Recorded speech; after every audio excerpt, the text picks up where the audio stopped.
শাইতানির রাজিম বিসমিল্লাহির রহমানির রহিম। আমরা দেখেছি একটি দল ক্ষমতায় আসার চেষ্টা করছে। তারা যেভাবেই হোক, যেভাবে ইলেকশন করেই হোক, ইঞ্জিনিয়ারিং যেভাবেই করে হোক ক্ষমতায় আসছে।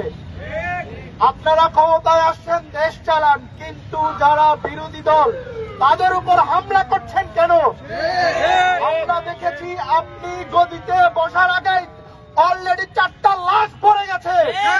আমরা দেখেছি আপনি গদিতে বসার আগে আমার বোনের চোখের পানি আপনার গদিতে পড়ে গেছে।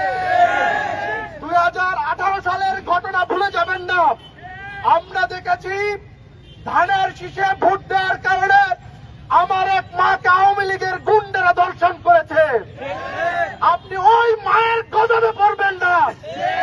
যে রাজনীতি আওয়ামী লীগ করে গিয়েছে, যারা বিরোধী দল তাদের অপরাধ কি?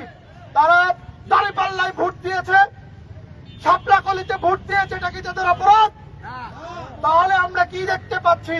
যে ভিন্ন মতে ভোট দেওয়ার কারণে, ভিন্ন মত লালন করার কারণে তাদের বাড়িঘর জ্বালিয়ে দেওয়া হচ্ছে, তাদের বাড়িঘর ভাঙচুর করা হচ্ছে।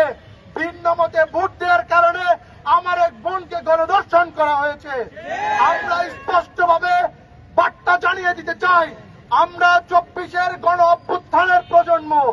আপনি কি মনে করছেন ক্ষমতায় যাওয়ার আগে 5 বছর কিভাবে দেশ চালাবেন তার ট্রেইলার দেখাচ্ছেন? 4 খুনের গণধর্ষণ করে আপনি ট্রেইলার দেখাচ্ছেন। আওয়ামী লীগ সে 17 বছরের সিনেমা শেষ করতে পারে নাই। আপনার ট্রেইলার শেষ হওয়ার আগে আপনার সিনেমা শেষ হয়ে যাবে। খুন দর্শন বন্ধ না করেন, ক্ষমতায় আসতে চান, দেশ চালান, কিন্তু কোন বিরোধী দলের উপর, কোন বিরোধী মতের উপর হামলে পড়বেন না। আপনি যদি হামলা করেন, 24-এর গণ অভ্যুত্থানের প্রজন্ম তার দাঁত ভাঙা জবাব দিবে। জুলাই গণ অভ্যুত্থানের যে স্পিরিট আমরা লালন করি, আমাদের রক্তে যে জুলাই গণ অভ্যুত্থানের স্পিরিট, সেই ইনকিলাব আমরা মাঠে ছিলাম, সেই ইনকিলাবের স্পিরিট ধারণ করে আমরা মাঠে আছি। ইনকিলাব জিন্দাবাদ।